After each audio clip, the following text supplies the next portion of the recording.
Hello students, welcome back to Indian Writing in English, your core paper. Here we have the story, here we have the short story Astrologer's Day or the Fortune Teller written by R.K. Narayan.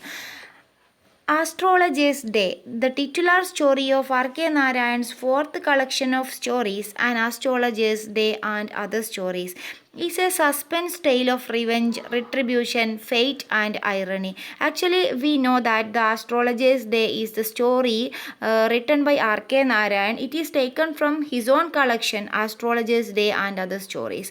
Astrologer's Day എന്ന story R.K. നാരായണൻ്റെ astrologer's day and other stories എന്ന കളക്ഷനിൽ നിന്നാണ് എടുത്തിട്ടുള്ളത്. It is a suspense tale of revenge. ഇതൊരു tale of revenge ആണ്, retribution ആണ്, fate and irony, വിരോധാഭാസമാണ്, ഒരു വിധിയുടെ കഥയാണ്. The unnamed astrologer of story earns his living more by hocus pocus, shrewd guesswork and awareness of human psychology. Actually, he is not an astrologer. He earned his life. അദ്ദേഹത്തിൻ്റെ living earn ചെയ്യുന്നത് by hocus പോക്കസിങ് അല്ലേ, എന്താണ് useful അല്ലാത്തത് അല്ലേ, sorry അതും ഇതും പറയാം, മലയാളത്തിൽ പറയുകയാണെങ്കിൽ അതും ഇതും പറഞ്ഞിട്ടാണ് കാര്യങ്ങൾ ആവശ്യമില്ലാത്ത അല്ലേ, അൺവാണ്ടഡ് ടോക്കിലൂടെ, meaningless talk. Actually that means meaningless talk. Hocus pocus means meaningless talk. ഇങ്ങനെ മീനിങ്ലെസ് ആയിട്ടുള്ള ടോക്കൊക്കെ പറഞ്ഞിട്ടാണ് ഇദ്ദേഹം ജനങ്ങളെ കയ്യിലെടുക്കുക. പിന്നെ വേറെ എന്താണ്, ഗസ് വർക്ക്, ഗസ്സിങ്, പിന്നെ he have an awareness about the human psychology, പിന്നെ കുറച്ച് ഹ്യൂമൻ സൈക്കോളജി. ഇതൊക്കെ അറിഞ്ഞിട്ടാണ് ജനങ്ങൾ അദ്ദേഹം കയ്യിലെടുത്തുകൊണ്ടിരുന്നത്. Rather than by any real ability to predict the future. Note the sentence. An astrologer story എന്നുള്ളത് the unnamed astrologer of the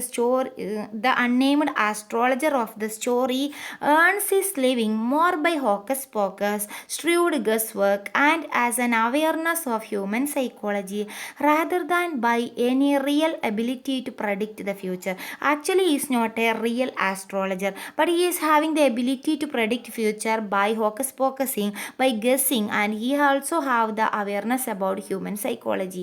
Not the point. Okay, in fact he stumbled upon his profession due to certain life situations that forced him to run away from his village and come to his town to begin anew.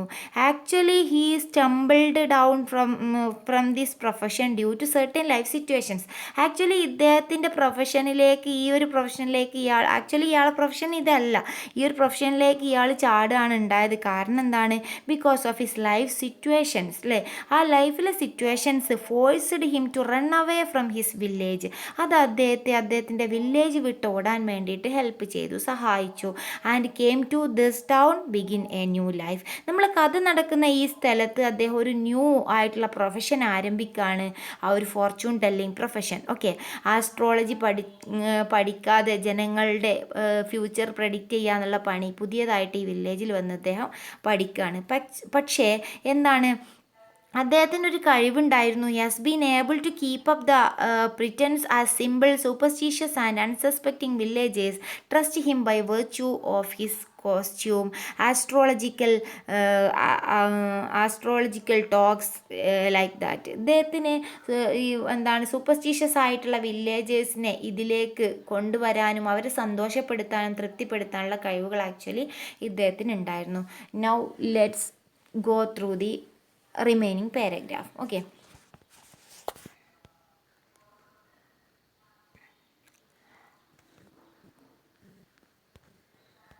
പിന്നെ കഥ തുടങ്ങുന്ന സമയത്ത് എന്തൊക്കെയാണെന്ന് നമ്മൾ അതും കൂടെ പറഞ്ഞിട്ട് നമുക്ക് പുതിയ പാരഗ്രാഫിലേക്ക് പോവാം. ആക്ച്വലി അവിടുത്തെ ഒരു സിറ്റുവേഷൻ എന്താണ്, അവിടെ മെഡിസിൻ സെല്ലേഴ്സ് ഉണ്ട്, എല്ലാവിധ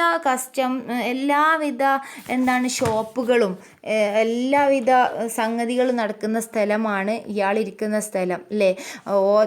അദ്ദേഹത്തിൻ്റെ ലുക്കും ഭാവമൊക്കെ ആ രീതിയിലായിരുന്നു. കണ്ണുകളിലേക്ക് നോക്കിയാൽ തിളക്കമുണ്ട്, താടിയുണ്ട്, നല്ല വെർമില്യൻ കളറിലുള്ള നെറ്റിയിൽ നല്ല vermilion colour പൂശിയിട്ടുണ്ട്.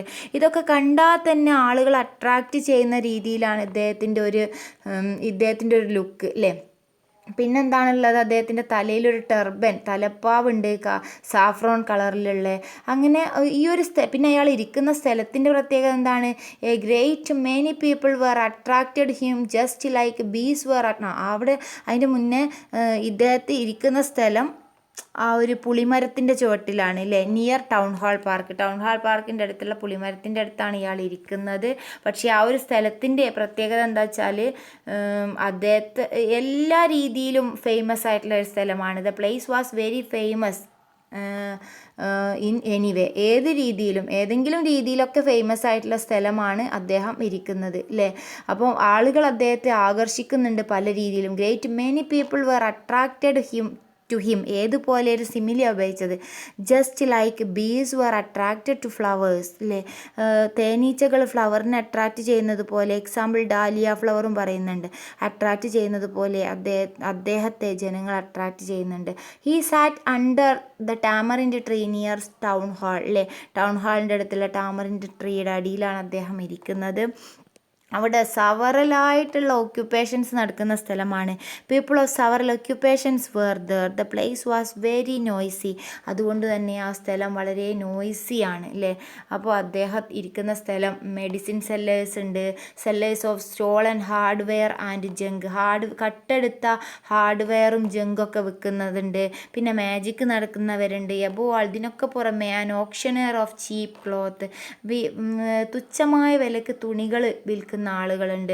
Who created enough din all day to attract the whole town, എന്തായാലും ഈ ഒരു ടൗണ് വളരെ എല്ലാ രീതിയിലും അട്രാക്റ്റ് ചെയ്യുന്ന ഒരു ടൗണായിരുന്നു അദ്ദേഹം ഇരിക്കുന്ന ആ ഒരു സ്ഥലം അല്ലേ. അതാണ് ഈ ഒരു സ്ഥലത്തിൻ്റെ പ്രത്യേകത.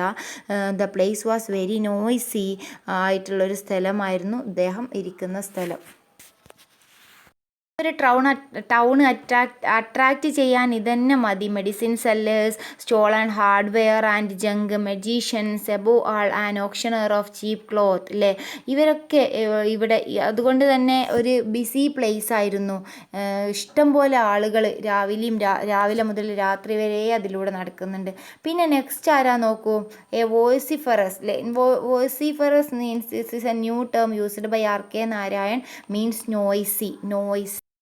പിന്നെ അദ്ദേഹത്തിൻ്റെ അടുത്ത് ആരായിരുന്നത് നോക്കൂ. Next to him a vociferous came to a vendor of fried groundnuts, വറുത്ത ഗ്രൗണ്ട് നട്ട്സ് കൊണ്ട് വന്നിട്ട് നിലക്കടല എടുത്തിട്ട് ഒരാളാണ് അദ്ദേഹത്തിൻ്റെ അടുത്തിരിക്കുന്നത്. Who gave his ware a fancy name each day, calling it Bombay ice cream one day and the next Delhi almond and on the third Raja's delicacy and so on and so forth, and people flocked to him. A considerable portion of his crowd delayed before the astrologer too. The astrologer transacted his business by the light of a flare which cracked and smoked up above the groundnut heap nearby. Half the enchantment of the place was due to the fact that it did not have a benefit of municipal lightning. The place was lit up by shop lights. എന്താ പറയുന്നത് നോക്കൂ. ആ ഒരു നിലക്കടല കച്ചവടക്കാരൻ്റെ പ്രത്യേകത എന്താണ്? അദ്ദേഹം വളരെയധികം ജനങ്ങൾ അട്രാക്റ്റ് ചെയ്യുന്ന ഒരാളാണ് അദ്ദേഹത്തിൻ്റെ കടലയ്ക്ക് ഓരോ ഫാൻസി പേരുകൾ ഓരോ ദിവസം വിളിക്കും. കാളിംഗ് ഇറ്റ് ബോംബെ ഐസ്ക്രീം, ഒരു ദിവസം ബോംബെ ഐസ്ക്രീം എന്ന് വിളിച്ചാൽ രണ്ടാമത്തെ ദിവസം ഡൽഹി ആൾമോണ്ട് എന്ന് വിളിക്കും അല്ലേ, ഡൽഹി ബദാം എന്ന് വിളിക്കും. ഈ നിലക്കടല തന്നെ പല പല പേരുകൾ വിളിച്ചിട്ട് ജനങ്ങൾ അട്രാക്റ്റ് ചെയ്യാൻ വേണ്ടിയിട്ട് കച്ചവടക്കാരുടെ ഒരു നാക്കാണ് പലവിധം പേരുകൾ പറഞ്ഞിട്ട് ജനങ്ങൾ അട്രാക്റ്റ് ചെയ്യിക്കുക. ആ രീതിയിലുള്ള വളരെ തമാശക്കാരനായിട്ടുള്ള ഒരു കസ്റ്റമറായിരുന്നു നമ്മുടെ ഗ്രൗണ്ട് നട്ട് സെല്ലർ. ഓക്കെ, അപ്പോൾ ആ ഒരു തേർഡ് രാജാസ് ഡെലിക്കസി, രാജാവിൻ്റെ ഡെലീഷ്യസ് ഫുഡ് എന്നൊക്കെ പറഞ്ഞിട്ട് അങ്ങനെ വിളിച്ച് പറയാണ്. ആൻഡ് സോ ഓൺ ഫോർത്ത്, അതുപോലെ പല പേരുകളും ഓരോ ദിവസം ഫാൻസി നെയിമുകൾ വിളിക്കുന്നുണ്ട് ഇദ്ദേഹം ഈ കടലേക്ക്. Okay, and the people flock to, ആളുകൾ അദ്ദേഹത്തിൻ്റെ അടുത്തേക്ക് ഒഴുകി എത്തുന്നുണ്ട്. ഈ പേരൊക്കെ വിളിക്കണ കാണുമ്പോൾ ജനങ്ങൾ പോയി നോക്കിയിട്ട് സാധനം വാങ്ങും അല്ലേ. A considerable portion of this crowd dallied before the astrologer's too, ഇതിൻ്റെ അധികം ഭാഗം ജനങ്ങളും എവിടേക്കും എത്തുന്നുണ്ട്, ആസ്ട്രോളജർ അടുത്തേക്കും എത്തുന്നുണ്ട്. Number of people crowd around the fortune teller too, actually groundnut സെല്ലറിൻ്റെ അടുത്ത് എത്തുന്നുണ്ടെങ്കിൽ തീർച്ചയായിട്ടും ഇദ്ദേഹത്തിൻ്റെ അടുത്തും ഫോർച്യൂൺ ടെല്ലറിൻ്റെ അടുത്തും ആളുകളെത്തും. കാരണം ദേവർ സിറ്റിംഗ് നിയർ ബൈ അല്ലേ, അവരടുത്തടുത്താണ് ഇരിക്കുന്നത്. ഈ സാറ്റ് ബൈ ദ പിന്നെ ഒരു പ്രത്യേകത എന്താ വെച്ചാൽ ലൈറ്റ് ആവശ്യത്തിനത്ര ഇയാളടുത്തേക്കില്ല. കാരണം ഗ്രൗണ്ട് നട്ട് സെല്ലറിൻ്റെ അടുത്തേക്ക് വരുന്ന ലൈറ്റിൽ നിന്നാണ് ഇയാൾക്ക് ലൈറ്റ് കിട്ടുന്നത്.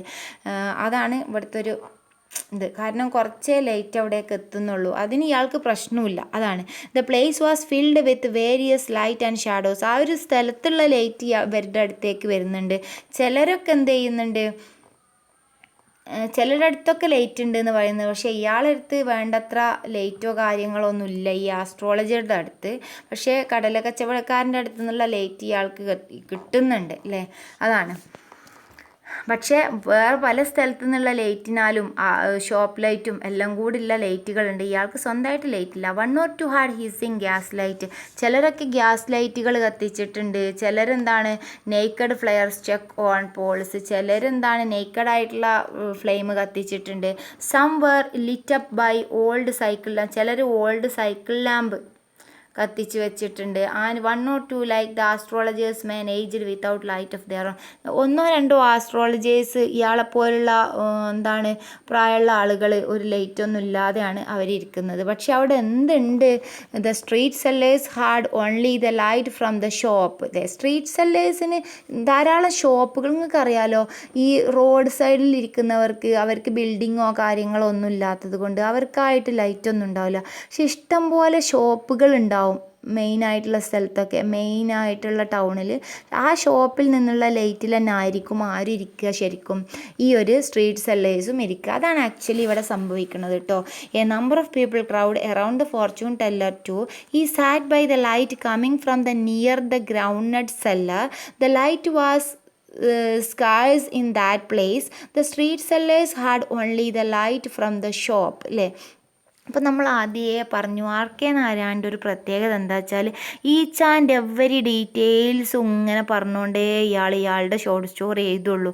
അപ്പോൾ ആ ഒരു സിറ്റിനെ കുറിച്ചിട്ട്, ആ ഒരു ടൗണിനെ കുറിച്ചിട്ട് നല്ലൊരു ബോധം. നിങ്ങളൊന്ന് ആലോചിച്ച് നോക്ക്, കുറേ ഷോപ്പുകളുള്ള ഒരു ടൗണ്. ആ ടൗണിലെ ആ ഷോപ്പിൽ നിന്നുള്ള ലൈറ്റുകൾ റോഡ് സൈഡിലേക്ക് ഇങ്ങനെ വരുന്നുണ്ട്. ആ സൈഡിൽ കുറേ കച്ചവടക്കാരിരിക്കുക, ചെരുപ്പ് കുത്തികളുണ്ട്, ആസ്ട്രോളജേഴ്സ് ഉണ്ട്, പിന്നെ കടല വറക്കുന്ന ആളുണ്ട്. ഇവിടേക്ക് ഇങ്ങനെ ലൈറ്റ്, ഷോപ്പിൽ നിന്നുള്ള ലൈറ്റ് മാത്രമേ ഇവർക്കുള്ളൂ. കാരണം ഈ ലൈറ്റിലാണ് ഇവർ ഇരിക്കുന്നത്. പക്ഷേ ആ ഇരിക്കുന്ന സമയത്ത് ആ ലൈറ്റ് മതി അവർക്ക്. പക്ഷേ ചിലരുടെ അടുത്തേക്ക്, ബാക്കിലുള്ളവരുടെ അടുത്തേക്ക് ലൈറ്റ് അത്ര അങ്ങോട്ട് വരില്ല. പക്ഷെ ചിലരെന്തുണ്ടാവും, ഗ്യാസ് ലൈറ്റുകളോ സൈക്കിൾ ലാമ്പുകളോ ഒക്കെ ഇങ്ങനെ കത്തിച്ച് വെച്ചിട്ടുണ്ടാവും. പൊട്ടിയ പഴയ എന്തെങ്കിലും ലൈറ്റുകളൊക്കെ അവരുടെ അടുത്ത് കത്തിച്ച് വെച്ചിട്ടുണ്ടാവും. ഇതാണ് പറയുന്നത്. അപ്പോൾ ഇതിൻ്റെ ഈ ഒരു ഇത്രയും മൈന്യൂട്ട് ഡീറ്റെയിൽസ് എഴുതുന്നതിൻ്റെ കാരണം this is a style of R K. Narayan. R K. നാരായണൻ്റെ ഒരു സ്റ്റൈല് പറയാൻ വേണ്ടിയിട്ടാണ് ഈ ഒരു കാര്യം നമ്മൾ പറയുന്നത് കേട്ടോ. അപ്പോൾ എന്താണ് ആക്ച്വലി സംഭവിക്കുന്നത് നോക്കൂ. It was bewildering criss cross of light rays of moving shadows. This suited the astrologers very well for the simple reason that he had not in the least intended to be an astrologer. When he began life as he knew more of what was going to happen to others than he knew what was going to happen him. Actually എന്താണ്, അപ്പം നമ്മൾ ലൈറ്റിനെ കുറിച്ചിട്ട് പറഞ്ഞു. പിന്നെ ഇയാൾക്ക് അപ്പം കുറച്ച് light എത്തുന്നുള്ളൂ actually. പക്ഷേ ഇത് ഇയാൾക്കൊരു പ്രശ്നമില്ല എന്നാണ് പറഞ്ഞത്. The place was filled with a various light and shadows. The man was. പക്ഷേ ഇയാൾക്ക് എന്താണ് ലൈറ്റ് പ്രശ്നമില്ലാത്തത്? അത് പറയുന്നുണ്ട്, due to the fact that എന്ന് പറഞ്ഞിട്ട് പറയുന്നുണ്ട്. അതിൻ്റെ ഒരു കാരണം എന്താണ്, സോറി ഇവിടെയാണ് കേട്ടോ, ഈ രണ്ടാമത്തെ പാരഗ്രാഫിലാണ്. He knew no more of what is going to happen അല്ലേ.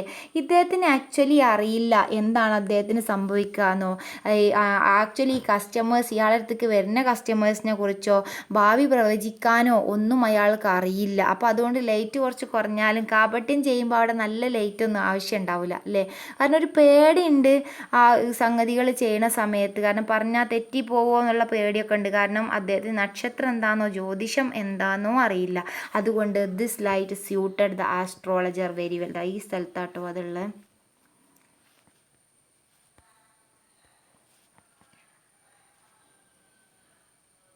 Sorry.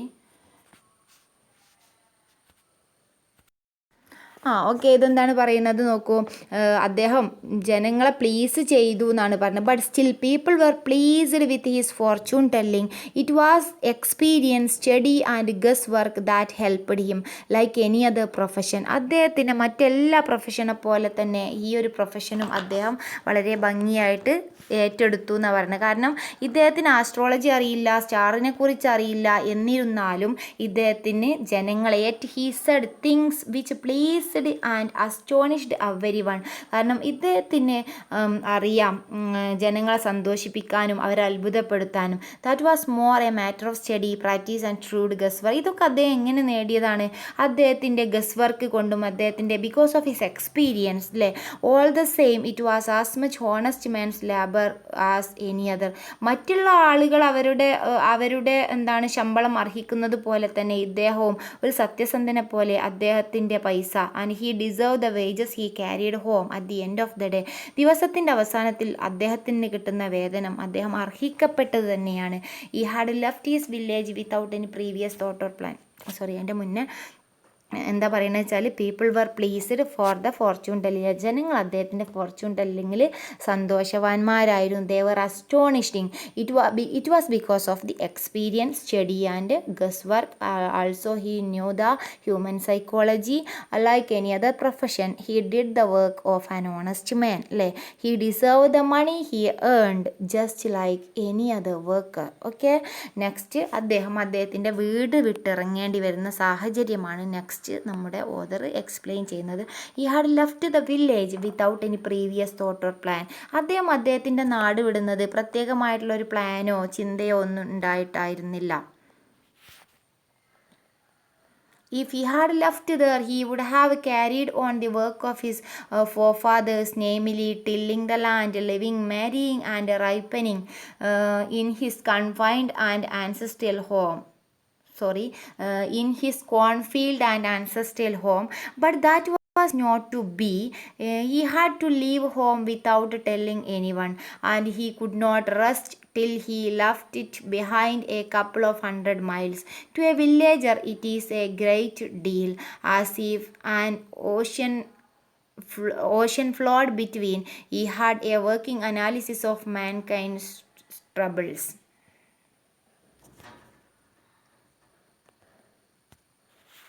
Actually, in this paragraph, the author tells us about the backstory of the fortune teller. Why he came here in this town, okay, from his village. ഈ ഒരു കഥകളാണ് ഈ ഒരു പാരഗ്രാഫിൽ പറയുന്നത്. അദ്ദേഹത്തിൻ്റെ back story അല്ലേ, അതാണ് ഇവിടെ പറയുന്നത്. നോക്ക്, ആക്ച്വലി അയാൾ എന്തായിരുന്നു അയാളുടെ വില്ലേജിൽ ഇങ്ങനെ ജീവിക്കേണ്ട ആളായിരുന്നു. Carried on the work of his forefathers. അദ്ദേഹത്തിൻ്റെ ഫോർ ഫാദേഴ്സ് ചെയ്യുന്ന പണികളൊക്കെ ചെയ്തിട്ട് ടില്ലിങ് ദ ലാൻഡ് കിളക്കുക, അവിടെ ജീവിക്കുക, കല്യാണം കഴിക്കുക, പിന്നെന്താണ് ആൻസെസ്ട്രൽ ഹോമിൽ കോൺഫീൽഡിലൊക്കെ പോയിട്ട് അവിടെ ഹാർവെസ്റ്റ് നടത്തുക, അവിടെ ജീവിക്കേണ്ട ആളായിരുന്നു. But that was not to be. He had to leave home without telling anyone. പക്ഷെ ആരോടും പറയാതെ അദ്ദേഹത്തിന് വീട് വിട്ടിറങ്ങേണ്ടി വന്നു. And he could not rest till he left it behind a couple of 100 miles. വീട് വിട്ട് ഓടി വരേണ്ടി വന്നു, വളരെയധികം അകലെ വന്ന് താമസിക്കേണ്ടതായിട്ട് വന്നു. ആ ഒരു സിറ്റുവേഷൻ അദ്ദേഹത്തിൻ്റെ ലൈഫിൽ അദ്ദേഹത്തിന് വന്നു എന്നാണ് പറയുന്നത്. എന്താണ്, he came to this town from a village. ഒരു വില്ലേജിൽ നിന്നാണ് ഈ ഒരു ടൗണിലേക്ക് അദ്ദേഹം വരുന്നത്. Far away from the city, വളരെ ദൂരമാണ്. If he has lived in the village he would have been a farmer. അദ്ദേഹത്തിൻ്റെ വില്ലേജിൽ അയാൾ ഫാർമർ ആയിരുന്നു. Just like his forefathers. അദ്ദേഹത്തിൻ്റെ in his village he would have been a farmer just like his forefathers. He would have lived A village life. അദ്ദേഹം ഒരു village ലൈഫായിരുന്നു അദ്ദേഹം നയിച്ചിരുന്നത്. Nurturing his farm and family. അദ്ദേഹത്തിൻ്റെ ഫാമിലിയിലും അദ്ദേഹത്തിൻ്റെ farm ഹൗസിലൊക്കെ ആയിട്ട് അല്ലേ. പക്ഷേ അത് നടന്നില്ല. ആ ഒരു അഭിലാഷം, ആ ഒരു ലൈഫ് അദ്ദേഹത്തിന് ഇറ്റ് വാസ് നോട്ട് കംപ്ലീറ്റഡ് അല്ലേ. അദ്ദേഹത്തിന് അത് കംപ്ലീറ്റ് ചെയ്യാൻ സാധിച്ചില്ല. ഇറ്റ് ഡിഡിൻറ്റ് ഹാപ്പൻ, അത് നടന്നില്ല അല്ലേ. He had to run away from his home travelling 100s of miles. അങ്ങനെ അദ്ദേഹത്തിൻ്റെ വീട് വിട്ടിറങ്ങിയിട്ട് 100s of miles താണ്ടിയിട്ടാണ് വിത്തൗട്ട് സ്റ്റോപ്പിംഗ്, ഓടിയിട്ടാണ് അദ്ദേഹം ഇവിടെ എത്തിയത് അല്ലേ. വില്ലേജറിനെ സംബന്ധിച്ചിടത്തോളം ഇതൊരു ഗ്രേറ്റ് ഡീലായിരുന്നു. As if and ocean flowed between. കാരണം ഇദ്ദേഹത്തിന് എന്താണ്, ആസ് എ വില്ലേജേഴ്സ് എന്താണ്, as far as a villager was concerned it was like crossing ocean. ഇതൊരു ഓഷ്യൻ ക്രോസ് ചെയ്യുന്ന പോലെയാണ്. ഇദ്ദേഹത്തിൻ്റെ ഒരു വില്ലേജർ പറഞ്ഞാൽ ഒരു വില്ലേജിൽ ജീവിക്കുന്ന ആളിന് അതിൻ്റേതായിട്ടുള്ള ലിമിറ്റേഷൻസ് ഒക്കെ ഉണ്ടാവല്ലോ. അവർക്കിതൊരു എന്താണ്, ഓഷ്യൻ ക്രോസ് ചെയ്യുന്നത് പോലെയാണ് ഇത്രയും ദൂരം സഞ്ചരിച്ചത് അയാൾക്ക് ഫീൽ ചെയ്തത് എന്നാണ് ഇവിടെ പറയുന്നത് കേട്ടോ. അപ്പോൾ ഇത്രയാണ് നമുക്ക് ഇന്നത്തെ ക്ലാസ്സിൽ പഠിക്കാനുള്ളത്. Now I stop here. Thank you all.